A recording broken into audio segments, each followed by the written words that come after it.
केवलमज्ञानमूर्तिं द्वन्द्वातीतं गगनसदृशं तत्त्वमस्यादिलक्षणम् एकं नित्यं विमलमचलं सर्वाधिसाक्ष्यभूतं भवातीतं त्रिगुणरहितं सद्गुरुतं नमामि। संभजे नमः पार्वतीपते शिव हर हर महादेव। सच्चिदानंद सद्गुरुनाथ महाराज की जय। अपरंपार महाराज की जय। महारुद्र हनुमान की जय। गुरुर ब्रह्मा गुरुर विष्णु गुरुर्देव महेश्वरा गुरु साक्षात परब्रह्म तस्मै श्री गुरुवे नमः। कैलास राना शिवचंद्रमौळी फणींद्र माता मुकुटी जळाळी लावण्य सिंधू भव दुःखहारी तुझवीन शंभो मज कोण तारी। काशी विश्वनाथ महाराज की जय। राजा रामचंद्र भगवान की जय। महारुद्र हनुमान की जय। बोलो रे भाई सब संतन की जय। अपने अपने माता पिता की जय। नमः शिवाय ओम नमः शिवाय हर हर बोले नमः शिवाय। नमः शिवाय ओम नमः शिवाय हर हर भोले नमः शिवाय। नमः शिवाय ओम नमः शिवाय हर हर बोले नमः शिवाय। नमः शिवाय ओम नमः शिवाय हर हर भोले शिवाय। कपिलेश्वराय शिव कपिलेश्वराय हर हर बोले नमः शिवाय। कपिलेश्वराय शिव कपिलेश्वराय हर हर भोले नमः शिवाय। कपिलेश्वराय शिव कपिलेश्वराय हर हर बोले नमः शिवाय। कपिलेश्वराय शिव कपिलेश्वराय हर हर भोले नमः शिवाय। नमः शिवाय ओम नमः शिवाय हर हर बोले नमः शिवाय। नमः शिवाय ओम नमः शिवाय हर हर बोले नमः शिवाय। नमः शिवाय ओम नमः शिवाय हर हर भोले नमः शिवाय। नमः शिवाय ओम नमः शिवाय हर हर भोले नमः शिवाय। जटाधराय शिव जटाधराय हर हर बोले नमः शिवाय। जटाधराय शिव जटाधराय हर हर भोले नमः शिवाय। जटाधराय शिव जटाधराय हर हर बोले नमः शिवाय। जटाधराय शिव जटाधराय हर हर भोले नमः शिवाय। नमः शिवाय ओम नमः शिवाय हर हर बोले नमः शिवाय।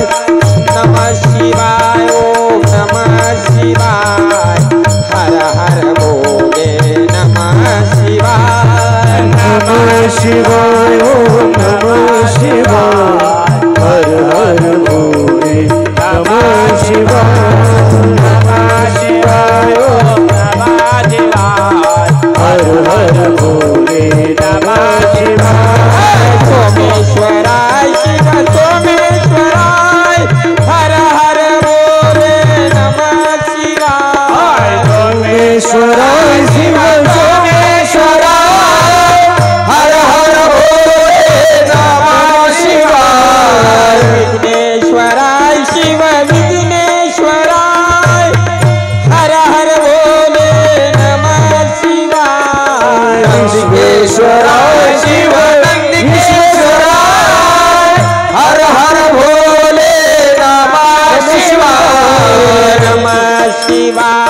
ओम नमः शिवाय हर हर भोले नमः शिवाय नमः शिवाय ओम नमः शिवाय हर हर भोले नमः शिवाय नमः शिवाय ओम नमः शिवाय हर हर भोले नमः शिवाय नमः शिवाय ओम नमः शिवाय हर हर भोले नमः शिवाय शिवाय ओम नमः शिवाय ओम नमः शिवाय हर हर भोले नमः शिवाय नमः शिवाय ओम नमः शिवाय हर हर भोले नमः शिवाय नमः शिवाय ओम नमः शिवाय हर हर भोले नमः शिवाय नमः शिवाय ओम नमः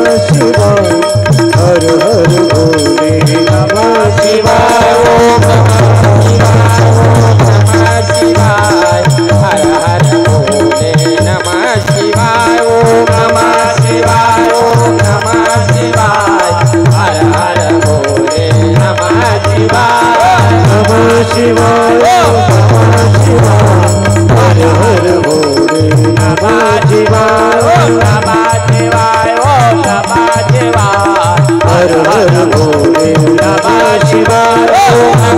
नमः शिवाय ओम नमः शिवाय हर हर भोले नमः शिवाय ओम नमः शिवाय ओम नमः शिवाय हर हर भोले नमः शिवाय काशी विश्वनाथ भगवान की जय। महारुद्र हनुमान की जय। पार्वती पते शिव हर हर महादेव।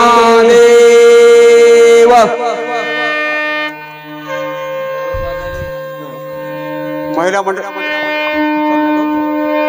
हॅलो महिला मंडळींना विनंती आहे आपण महिला कक्षामध्ये जागा जर मिळत नसेल तर पुरुष कक्षामध्ये बसावं.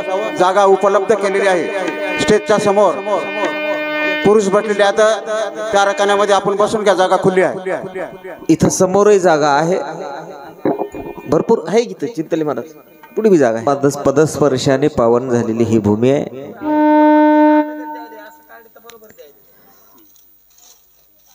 आणि अखंड हरिनाम सप्ताहातील शिव महापुराण कथा, भगवंताचं चिंतन, नामस्मरण. आणि या गावाची एक विशेषता आहे. इथं शंकराचं एक मंदिर आहे. अपरंपार ज्या ईश्वराची महिमा ही अपरंपार आहे. अपरंपार भगवंताचे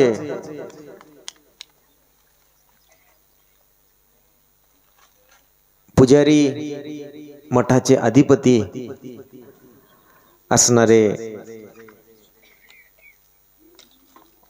रेवण सिद्ध गुरु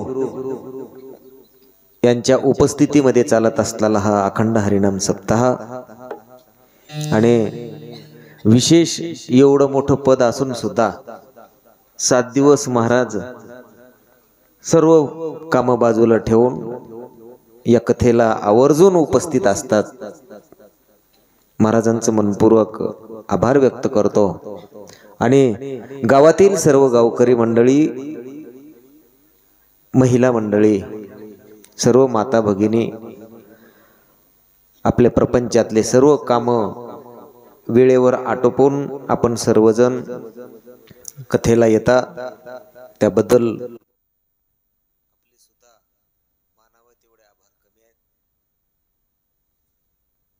काल आपण 3ऱ्या दिवसाची सेवा ऐकली.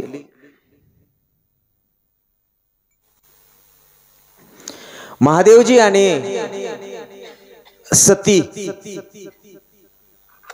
कैलासावर बसून चर्चा करू लागले महाराज. दोघांच्या गुज गोष्टी चालू आहेत. सती आणि शिव चर्चा करत असताना पार्वती मातेने एक प्रश्न विचारला. स्वामी, या जगामध्ये, या मृत्यू लोकामध्ये एवढे दुःखी लोक बघायला मिळतात, याचं कारण काय आहे? ब्रह्मदेवानं सृष्टी निर्माण केली, त्या सृष्टीचे पालन करते विष्णू भगवंत आहेत आणि संहार करते तुम्ही. प्रश्न फार महत्वाचा आहे की काय या मृत्यू लोकामध्ये जन्माला आलेल्या माणसाच्या नशिबामध्ये अगोदर हे दुःख लिहिलेलं असते काय? नेमकं हे दुःख, हे एवढं जे दुःख या मृत्यू लोकामध्ये आहे, याचं कारण काय? असा प्रश्न विचारल्याच्या नंतर महाराज शिवजीनं सांगितलं पार्वती मातेला, पार्वती, हे दुःख लिहिलेलं नाही आणि तुला सांगण्यापेक्षा आपण मृत्यू लोकात फिरूनच येऊ, म्हणजे जेणेकरून आपल्या लक्षात, तुला लक्षात येईल की नेमकं हे जीव दुःख का भोगतो.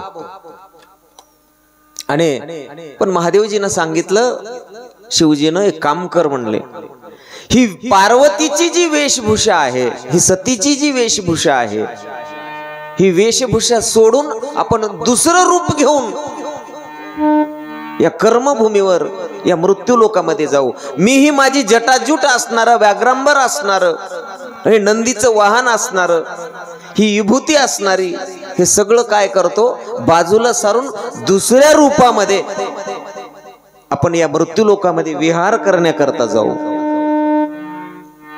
महाराज दोघांनी आपलं रूप पालटलं आणि गरीब क्रश असणारे एखादं पती पत्नीचं जोडपं घेऊन, जोडप्याचं रूप घेऊन, महाराज तिथं काय रूप आलाय, अनंत रूपाने नटलेला भगवंत आहे. तिथं काही कुठली सामुग्री आणायची गरज आहे काय? काही गरज नाही. रूप पालटलं, रूप बदललं आणि दोघही एका खेडेगावामध्ये आले. आणि आल्याच्या नंतर गावाच्या बाहेरच एक घर होतं. एवढे क्रश वय झालेले दोन जोडप आपल्या गावात आलंय हे बघितल्याच्या नंतर एका जणाने विचारलं, महाराज आपल्याला कोणाच्या घरी जायचंय? त्यांनी सांगितलं, कोणाच्या घरी जायचं नाही, आम्ही बरेच गावं करत करत, प्रवास करत करत आलोत आणि आमची इच्छा आहे इथं काही दिवस तुमच्या गावामध्ये राहावं. म्हणले, तुम्हाला मागं पुढे कोणी? म्हणले, आम्हाला कोणी नाही, कोणी नाही म्हणले. ठीक आहे, काही हरकत नाही, आपलं एक जुनं घर आहे म्हणला ते, आणि या आपल्या जुन्या घरी तुम्ही राहू शकता. राहिल्याच्या नंतर राहू लागले महाराज. पण राहिल्यावर आता इथं मृत्यू लोकामध्ये आला म्हणजे अन्नमय कोश शरीर आहे, रूप पालटलंय. पार्वती मातेनं सांगितलं, देवा आपल्याला करून खावं लागते, त्याच्यासाठी काय लागल? आता इथं चूल लागल की. महादेवजी म्हणले, तू काय कर, चुलीची व्यवस्था कर, मी तोपर्यंत राशन घेऊन येतो. आणि राशन आणण्याकरता बाहेर गेले. पार्वती मातेनं आजूबाजूचा परिसर सगळा बघितला. बघितल्याच्या नंतर त्याच घराच्या एका बाजूला एक पडकं घर होत. पडकं घर, त्या पडक्या घराच्या 2-4 काय 5-6 विटी लागतात चूल बनविण्याकरता. त्या चुलीला 5-6 विटी आणल्या. शिवजी बाहेरून आल्यावर विचारलं, चूल तयार केली? हो म्हणले, केली तयार. कशी चूल तयार केली बरं तू? म्हणले, काय नाही, मी बरच इकडं तिकडं बघितलं, पण सगळे मोठमोठाले सुशोभित घर होते म्हणले, सुशोभित घर. आणि मग हे कुठून आणलं? त्या सुशोभित घराच्या बाजूला एक घर होतं म्हणलं पडकं, आणि त्या पडक्या घराच्या भिंती त्या विटी काढून आणून चूल तयार केली. शिवजीनं सांगितलं, पार्वती सती हे तुझ्या प्रश्नाचं उत्तर आहे. कोणतं उत्तर आहे? सतीने विचारलं, माझ्या लक्षात आलं नाही म्हणून तर तुला इथं आणलंय. मृत्यू लोकातला जीव दुःख का भोगतो हे दाखविण्याकरता इथंच खरं कारण आहे. काय कारण आहे?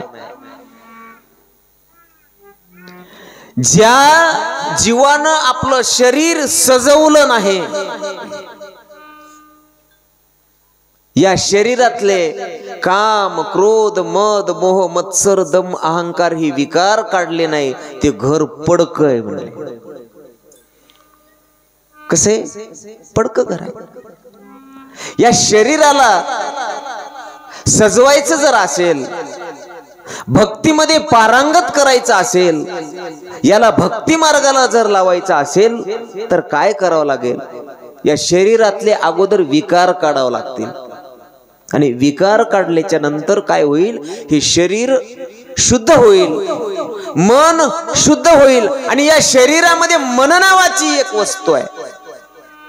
ते मन असं आहे, या मनाला जोपर्यंत आवरणार नाही तोपर्यंत महाराज मन इथं येऊ देते का? कथेला मन येऊ देत नाही. जाईल की घरी ऐकू आले की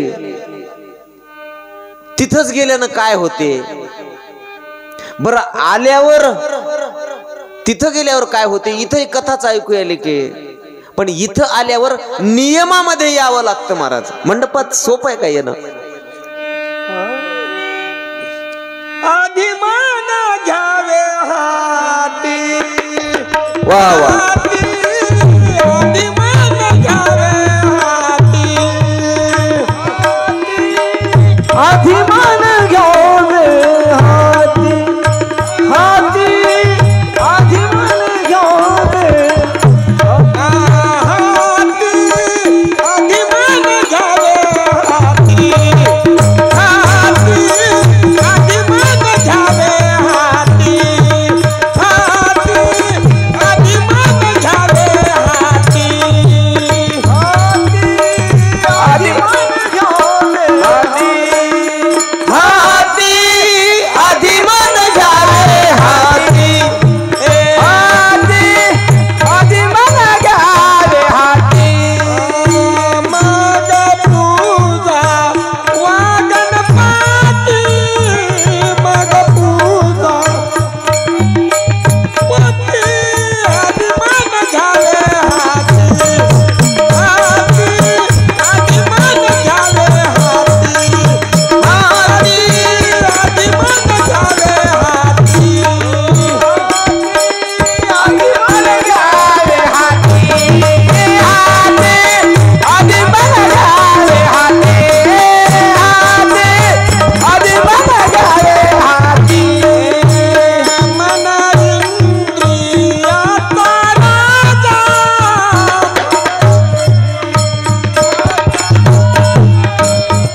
सर्व भावे त्याची पूजा, सर्व भावे त्याची पूजा, अभिमान घ्यावे हाती, हाती अभिमान घ्यावे हाती, हाती अभिमान घ्यावे हाती, हाती अभिमान घ्यावे हाती, हाती अभिमान घ्यावे हाती, हाती अभिमान घ्यावे हाती, हाती अभिमान घ्यावे हाती.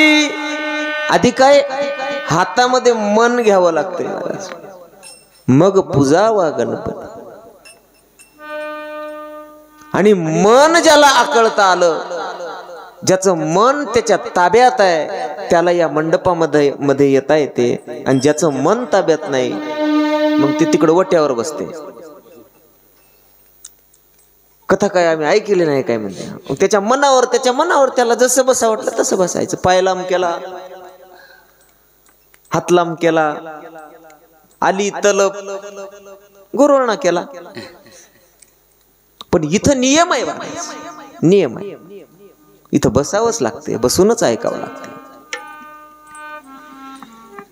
नियमानं करावं लागतं. आधी मन हातात घ्यावं लागतं.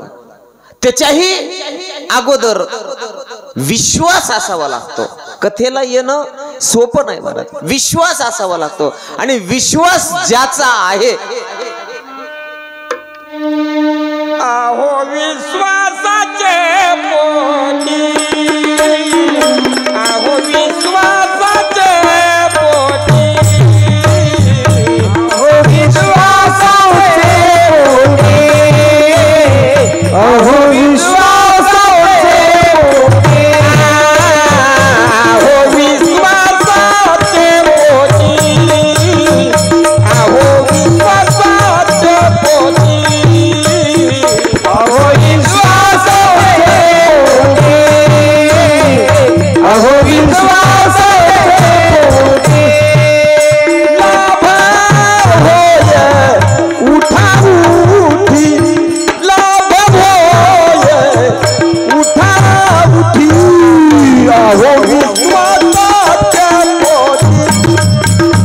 आहो विश्वासाचे पोटी, आहो विश्वासाचे पोटी, आहो विश्वासाचे पोटी, आहो विश्वासाचे पोटी, आहो विश्वासाचे पोटी, आहो विश्वासाचे पोटी, लाभ होय उठा उठी. विश्वासाचे पोटी लाभ होय उठा उठी. विश्वास महत्वाचा आहे. आणि ज्याचा विश्वास नाही ना त्याला काही फायदा नाही. जग विश्वासावर चालू आहे. भगवंताचा एक शिवभक्त आहे, आयुष्यभर भगवंताची शिवभक्ती केली. आयुष्यभर सोमवारी उपवास धरायचा, भगवंताला बेल अर्पण करायचा, शिवरात्र उपवास करायचा, भजन म्हणायचं. आणि ह्या सगळ्या गोष्टी करत असताना एका दिवशी सहजच असा गावाला गेला आणि त्याचा एक 5-10 वर्षाचा मुलगा, 10 वर्षाचा मुलगा शेतात गेला. आणि शेतात गेल्याच्या नंतर त्याला सर्पद्वंश झाला. सर्पद्वंश झाल्याबरोबर लोकांनी त्याला फोन केला. आणि फोन केल्याच्या नंतर महाराज धावत पळत आपल्या शेतात गेला. गेल्याच्या नंतर बघितलं लेकरू अस्ताव्यस्त पडलेलं होतं. धाय मोकलून रडू लागला.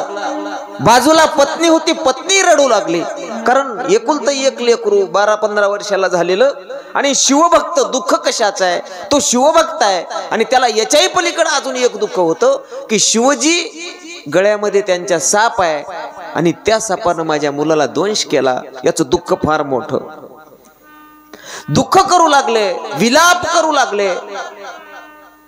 पत्नी तोंडामध्ये माती घालून घेऊ लागली. एकुलतं एक लेकरू, माय आहे ती. जाताना शेताच्या बाजूने एक रस्ता होता. रस्त्यानं जाताना एक काळ कुट्ट मनुष्य जाऊ लागला. जाता जाता त्यांनी यांना बघितलं. काय झालं? काही नाही, आमच्या लेकराला सर्पदंश झाला. हलत नाही, डुलत नाही, डोळे उघडत नाही, श्वासही बंद होण्याच्या मागे लागला. चिंता करू नका, बाजूला सरका म्हणला. आणि त्या साधूनं त्याच्या पायाचं विष काढलं आणि एक जडीबुटी उगाळली एका दगडावर आणि त्याच्या तोंडात टाका. त्याच्या तोंडात टाकल्याबरोबर एक 1-1.5 तासात त्या साधूनं सांगितलं 1-1.5 तासात उठते. म्हणले काही हरकत नाही. त्याची नाड बघितली, सांगितलं 1-1.5 तासात उठते. आणि महाराज तो साधू त्याच रस्त्यानं निघून गेला.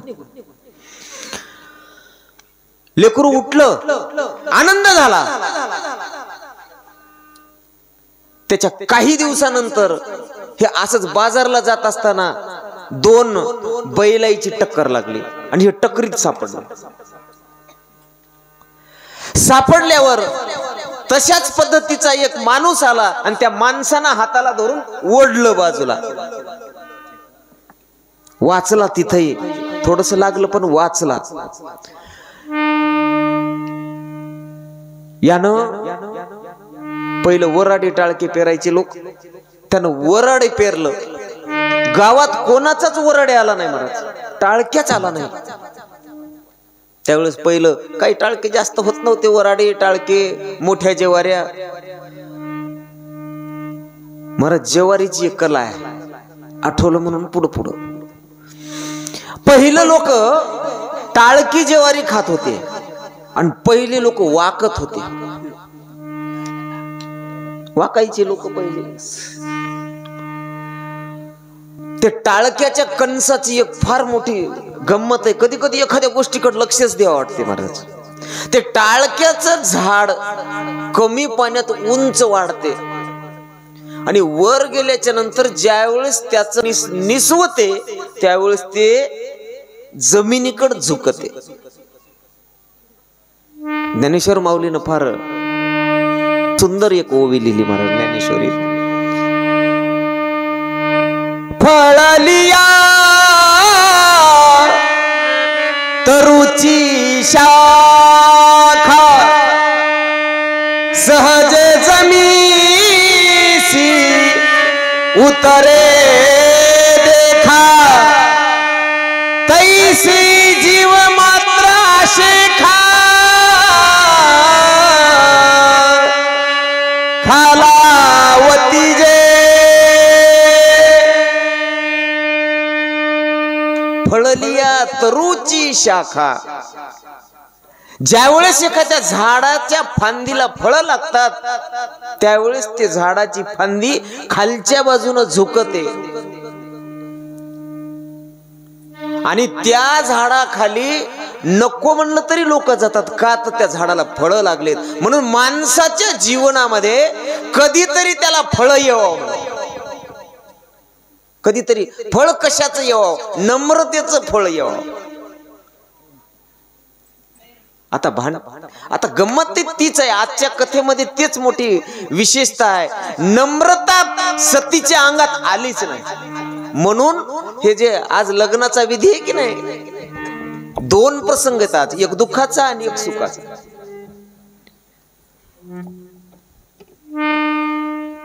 महाराज म्हणले ना, पिकलिया शेंद कडूपण देले.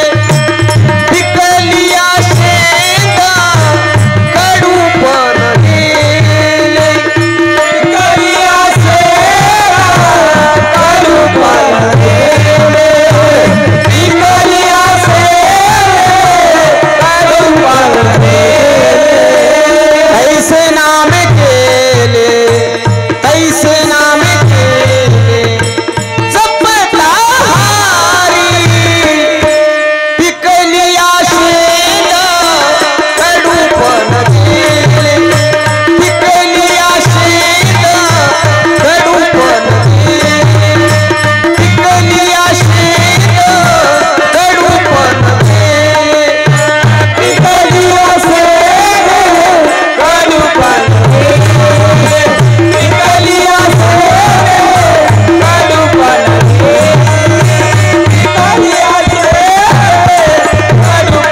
देले. पिकलिया शेंद कडूपण गेले तैसे नामे केले. वाळक होते बघा, वाळक जुन्या पहिला, आता वाळक राहिले नाही. ते वाळू कडू लागत गेलं म्हणून कडू. पण ते गर्भाला आलं, ते पिकलं, त्याला शन्या शन्या म्हणीत गेलेत. आजी तुमच्या वेळात होत, तुमच्या काळात वाळक वाळक शन्या, हा गोड शन्या, कडू शन्या. ती शन्नी कडू असलेली बी पिकली की आंबूस आंबूस लागत गेले. मी काही खाल्ली नाही, पण शास्त्रही सांगते ना, जुने लोक सांगतात.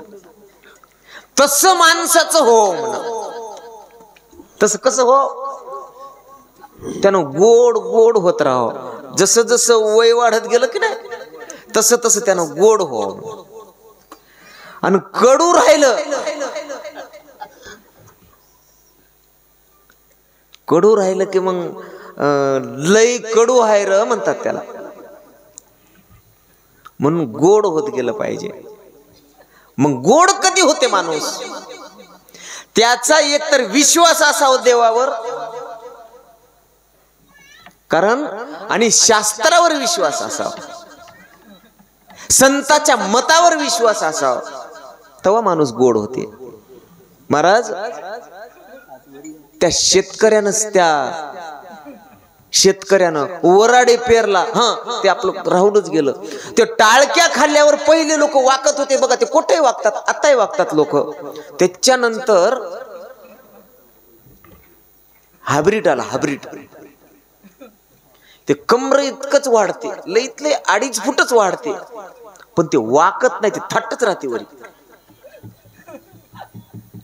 कसे हसालेत आमचे, राहते की ते कमरतून मोडते पण वाकत नाही. आणि जेव्हा ते रगमध्ये येते, आता आपल्या शेतकऱ्याची भाषा आहे, जेव्हा ते रगमध्ये येते त्याचा वास इतका लांब जाते, घुरटपच वास येते. पण ते वाढते, मोडते, पण वाकत नाही. आताची पिढी तशीच झाली, हायब्रिड खाऊन.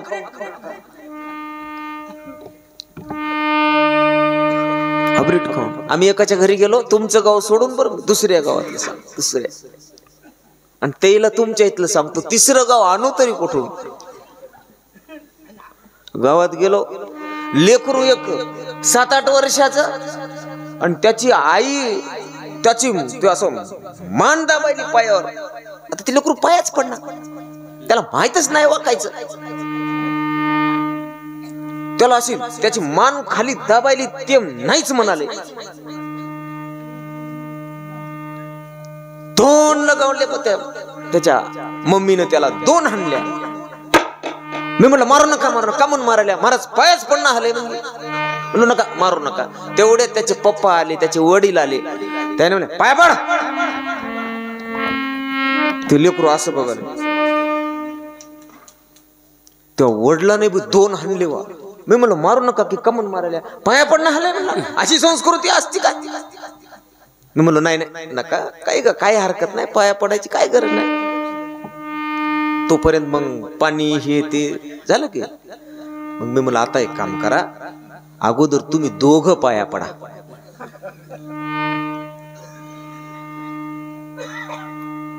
ते माऊलीनं तर वा असंच बघलं, कशी तरी पडली बिचारी, वाकली. आता ते काय करीन? ते पडला. ते पडल्याबरोबर त्या लेकराला सांगायची गरज पडली नाही. ते बाजूला मोबाईल खेळू लागलं, मोबाईल बाजूला टाकलं की येऊन पाया पडलं. का पडलं? महाराज म्हणले, येथ वडील जे करीती. तुम्हाला आपल्याला अगोदर सवय असली पाहिजे वाकायची. लेकर आपोआप वाकल्याशिवाय राहत नाहीत. वडिलांनी स्नान केल्याच्या नंतर मंदिराला दर्शनाला गेल्याबरोबर ते लेकरू वडिलाच्या मागे लागते, मला येऊ द्या, मला येऊ द्या, मला येऊ द्या म्हणते. कुठं? मंदिरात. काही लेकर बघा, आता तुम्ही काही लेकर, त्याचे वडील जर दररोज नित्यनेमानं मंदिरात जात असतील आणि वडील गावाला जर गेले तर ते आईच्या पदराला धरते, चल आंघोळ केल्याबरोबर चल. कुठं? जेजीला. काय म्हणते ते? जेजीला चल. त्याला माहित नाही माझ्या आईचं घरात काम राहिले, ती येत नाही, पण याची आंघोळ झाली ना, नेणारा माणूस गावाला गेलाय. मग आता कोणाला म्हणाव? त्या आईच्या पदराला धरते. मग त्याची आई म्हणते कोणाला तरी वाटाच्या लेकराला, दादा इकडे माय, तुला वेळ आहे का थोडासा? हो काकू मला वेळ आहे, आमच्या बाळ्याला जरासं मारुतीच्या मंदिराला नेऊन आण बर. ती सुखी होती की? म्हणजे त्याला सवय आहे की? एकच प्रश्न विचारतो आता. खूप लेकरं आज आलेत, किती जण आईच्या पाया पडतात तुमच्या? होय बरो इकडं पडतं की? बर बर, आता जर आई म्हणली तर पडता की नाही उद्यापासून? हो की नाही? खरं सांगा, पडता की? आईनं सांगितलं नाही म्हणून आजपर्यंत पडले नाही की? ते तेच म्हणालेत बा. आता मी काय म्हणणार? संस्कार आपण लावले तसे लागत असतात. असो, आपल्याला जास्तीचा वेळ नाही. मला सांगितलं त्या टाळक्याची रास पडली, भरपूर रास पडली. एकल्याचाच टाळक्या पिकला गावात, कोणाचंच पीक आलं नाही. खूप मोठी रास पडली. आणि यानं पत्नीला सांगितलं, तू काय कर म्हणले, आता संध्याकाळची वेळ झाली, घरी लेकरच होतं, तू लेकराई जवळ जाय, मी राशी जवळ झोपतो म्हणला. शेतकरी माणूस झोपला. आणि अर्ध्या रात्री असं आभाळ आलं, काळं डुम, असा पाऊस पडला, सगळी रास वाहून गेली. असं रडू लागलं. पळतच महादेवाच्या मंदिरात गेलं. तेव्हा तू जगात नाहीस म्हणला. साधू खोटं बोलतात, संत खोटं बोलतात, ऋषी खोटं बोलतात, तपी खोटं बोलतात, संन्यासी खोटं बोलतात, सगळं खोटं सांगतात म्हणला. जगात तू नाहीस. मी आयुष्यभर तुझ्या नामाचं भजन केलं, त्रिपुंड भस्म लावला, बेलाचं पान वाहिलं, पण माझ्यावरच ही वेळ. पहिल्यांदा लेकराला सर्पदंश झाला. नंतर काय झालं? वा, चिंतले महाराज पक्क ध्यान देऊन ऐकायला बघा. बरोबर सांगितलं. मला आठवण आलं, इथं बसले 2 बैलाच्या टकरीत वाचला. तिसऱ्या वेळेस रास वाहून गेली. एवढी विघ्न म्हणला भजन करून काय फायदा झाला म्हणला भजनाचा? न केलेलं बरं म्हणला. ते बिनमाळकरी हिंडालय गावानं, त्याच्या बोरला पाणीच मावलं. कारण माणसं म्हणतात की काय आमचा फायदा झाला टाळ वाजून. फायदा इथं नोंद नाही, याची नोंद तिथं आहे. असं म्हणल्याबरोबर भगवंत मूर्तीतून प्रगट झाले. काय झालं? का रुसलास? काय देवा एवढी सत्व परीक्षा, भजन करून एवढी त्रास? शिवजीनं सांगितलं, अरे वेड्या, ज्या दिवशी तुझ्या मुलाला सर्पदंश झाला, कोण वाचिलं तुझ्या मुलाला? वाटचा वाट सरू जाऊ लागला. वाट सरू नव्हता, मी होतो. त्रिभुवनी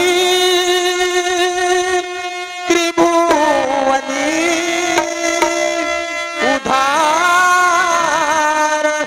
भोला राजा शिव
शिवशंकर भोळा राजा कोण आहे? शिवशंकर आहे. सांगितलं अरे तुझ्या मुलाला द्वंश झाला, जो साधू रस्त्यानं जाऊन तुझ्या मुलाला वाचविलं तो मी होतो. ज्यावेळेस तू बैलाच्या टकरीत सापडला त्यावेळेस तुला टकरीच्या बाजूला ओढणारा मी होतो. म्हणला माझ्या जेवारीची रास का वाहून गेली? सांगितलं गावात कोणाचाच टाळक्या पिकला नाही, कोणाची जेवारी पिकली नाही, आणि एका माणसानं तू झोपल्यावर त्या जेवारीमध्ये विष कालविलं होतं. आणि ते जर तू विकली असती तर एकतर तुला तुरुंगात जावं लागत होतं, नाहीतर तुला फाशीची सजा होत होती. तुला वाचविण्याकरता मला अकाली ढग आणावे लागले आणि पावसानं तुझी जेवारी वाहून घालावं लागली. एवढा भगवंत तुमची आमची काळजी करतो, पण आपला त्याच्यावर विश्वास असला पाहिजे. विश्वास जर नसेल तर महाराज संसारामध्ये सुद्धा विश्वासच लागते.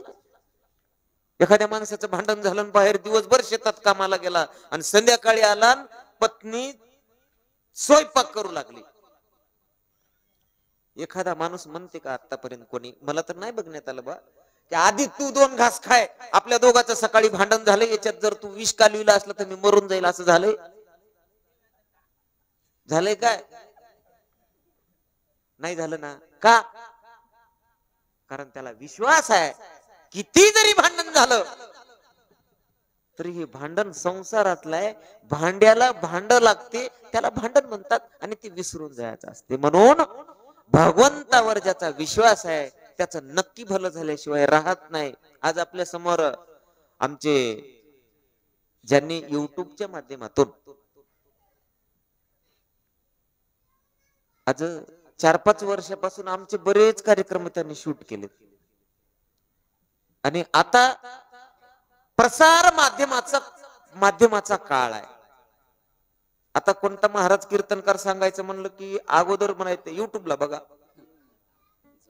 कथाकार सांगायचं असेल तर ते अगोदर युट्यूबला बघा, आणि युट्यूबला बघितल्याच्या नंतर आता आजचा शंभोलीचा जो कार्यक्रम आहे हा कार्यक्रम युट्यूबला चाललाय. आणि हे युट्यूबचं प्रसारण आता जोपर्यंत चंद्र सूर्य आहेत तोपर्यंत हा कार्यक्रम आता बघायला मिळणार आहे. पुढे येणाऱ्या पिढ्या, समजा 4-2 पिढ्या झाल्या, आपल्या गावात पहिला सप्ताह होत गेला, जर समजा पुढचे लोक नाही करते निघाले तर अजून काही वेगळा बदल निघेल, तर ते म्हणतील तवाचा सप्ताह बघूत बरं कसा करीत गेले बघू, काढ म्हणले, टाक आपलं शंभोली हरी काय हा अखंड हरिनाम सप्ताह मोजी शंभोली टाकलं की बस. तस आमचे स्नेही मित्र गजाननराव यलमगोंडे शिरूरकर यांचं युट्यूब चॅनल नाद भजनाचा, त्याच्यावर आपली फार भजन आहेत. आता तुम्ही भजन ऐकल्यावर मग तुमच्या मनात एक शंका येईल, हे भजन एवढं दिसाले, महाराज कथा. आता ते चिंतले महाराजाला माहिती, आम्ही ते भजन म्हणत होत्या. तर त्यांचं हे युट्यूब चॅनल आहे, आणि त्यांच्या या चॅनलच्या माध्यमातून आज आपली कथा ही चंद्रसूर्य आहेत तोपर्यंत राहणार आहे. म्हणून मला तुम्हाला एक आवर्जून प्रश्न विचारायचा आहे. गेल्या वर्षी आपण शिवकथा केली, त्या शिवकथेमध्ये बरेच काही आपण साधू संतांच्या वाङ्मयातून आपण ऐकलंय की काय काय कोणाला मिळालं याच्यातून.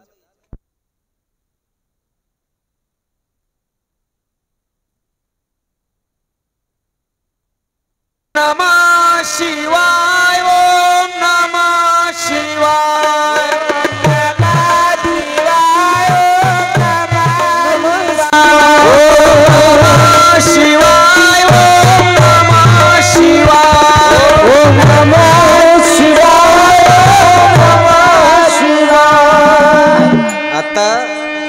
सगळ्यांना म्हणायचं. आता युट्यूब मध्ये कळते, उद्या सगळं कळते, कोण म्हणू लागलं कोण म्हणणं गेलं. आता तुमचा आवाज ऐकायचा आहे, मग माणसाचा आवाज ऐकू. मी पुढं म्हणतो एकदा, तुम्ही 5 वेळेस, कारण नाम मंत्राचा जप महत्वाचा आहे. नाममंत्राचा जप एवढा महत्वाचा आणि टाळी वाजली पाहिजे. ज्याला हात असतील नसले तर मग शिवहार शिवहारच म्हणायचं काम आहे. ओम नमः शिवाय, ओम नमः शिवाय.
वाह वाह.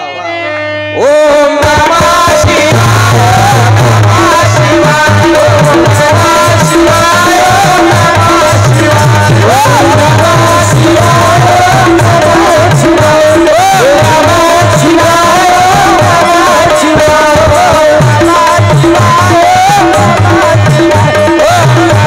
शिवाय, नमः शिवाय. काशी विश्वनाथ भगवान की जय. पार्वती पदे शिव हर हर महादेव. सच्चिदानंद सद्गुरुनाथ महाराज की जय. बोलो रे भाई सब संतन की जय. आपुने आपुने माता पिता की जय. श्री शिवाय नमस्तुभ्यं.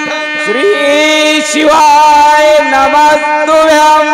श्री शिवाय नमस्तुभ्यं. श्री शिवाय नमस्तुभ्यं. श्री शिवाय नमस्तुभ्यं. श्री शिवाय नमस्तुभ्यं. खरंच तुमचं गाव की नाही असं वाटलंय मराव आणि तुमच्या गावात जन्माला यावं.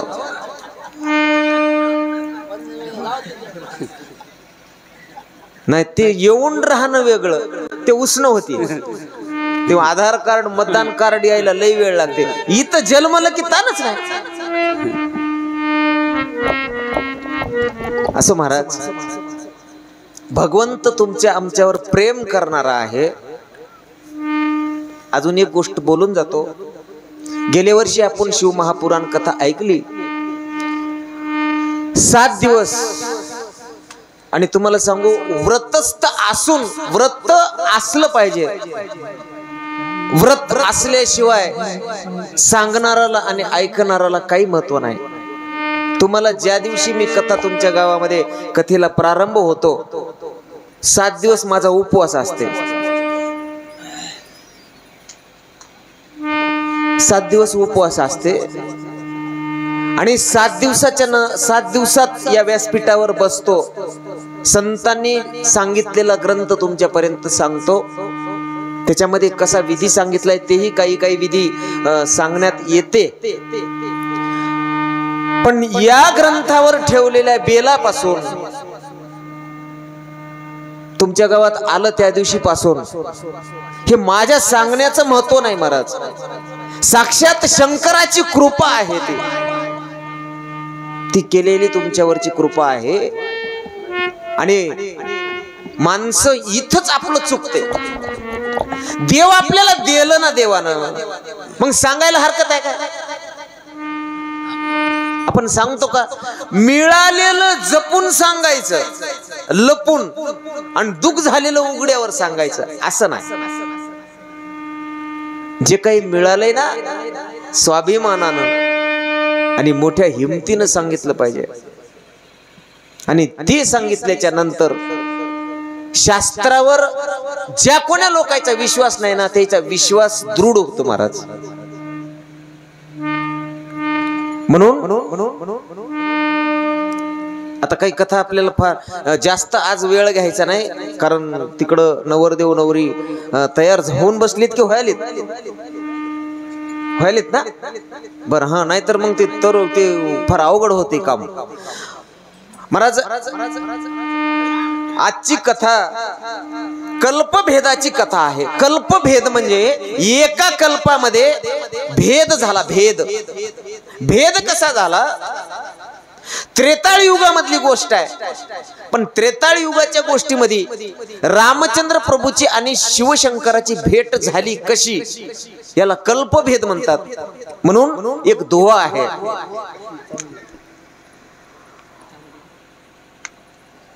मला स्वर द्या. कल्पभेदाची कथा आहे.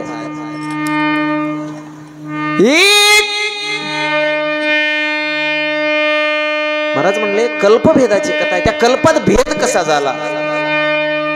एक बार त्रेतायुग माही शंभू गए कुंभज ऋषि पाई, संग सती जग जननी भवानी,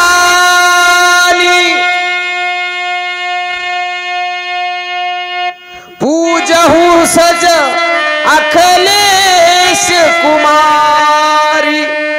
एक बार त्रेतायुग माही शंभू गए कुंभज ऋषि पाई. कल्पभेद आहे गोपीनाथ महाराज. कल्पभेदाची कथा आहे. शिव आणि पार्वती दोघ जण कैलासावर बसल्याच्या नंतर पार्वती मातेनं सांगितलं मला कुठंतरी फिरायला न्या की म्हणले. खूप दिवस झालं तुम्ही तपश्चर्येमध्ये मग्न होतात, मला कुठंतरी फिरायला न्या. शंकरजी म्हणले काही हरकत नाही, जाऊ फिरायला. आता फिरायला जाण्यात फरक आहे महाराज. मोडलं रे बा.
शिवनाम घेता कोण वाया गेला?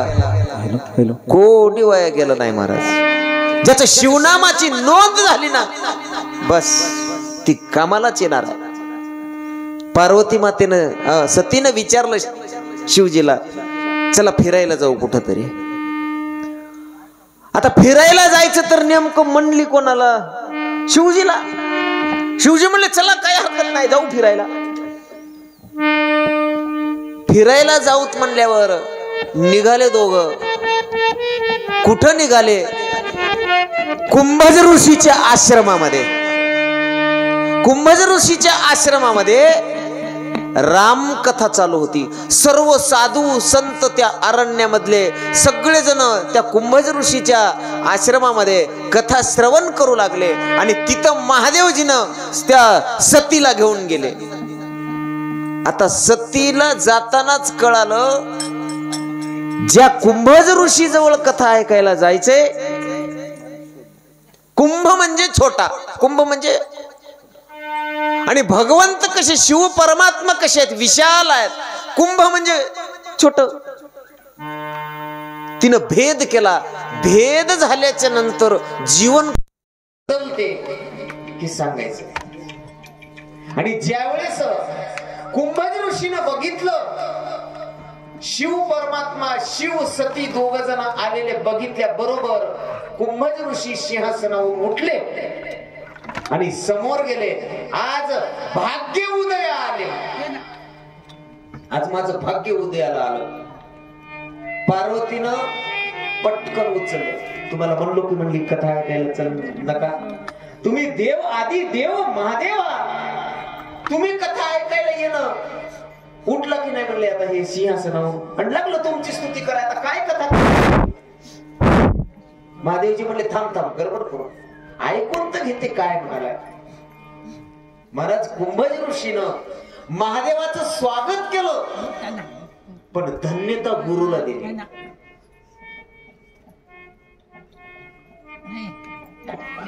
त्यांनी एक मंत्र म्हणायला सुरुवात केली.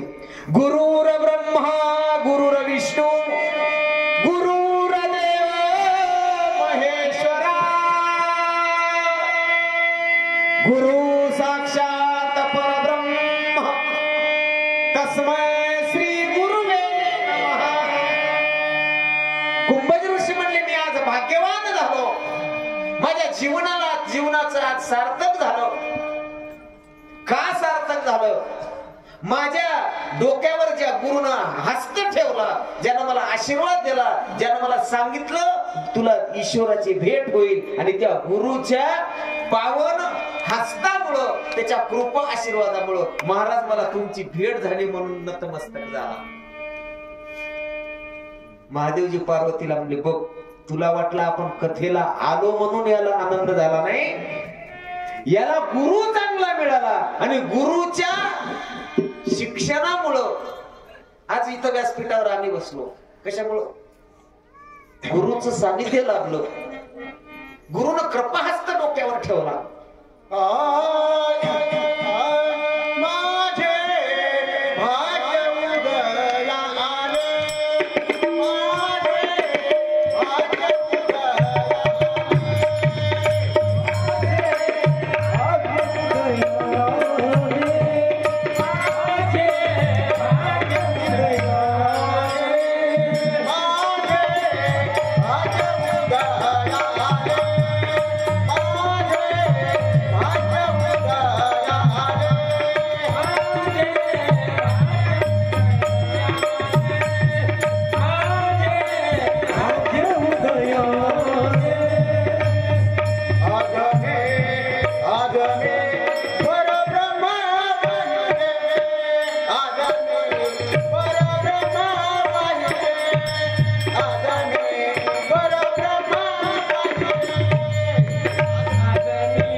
कशामुळे भेट झाली?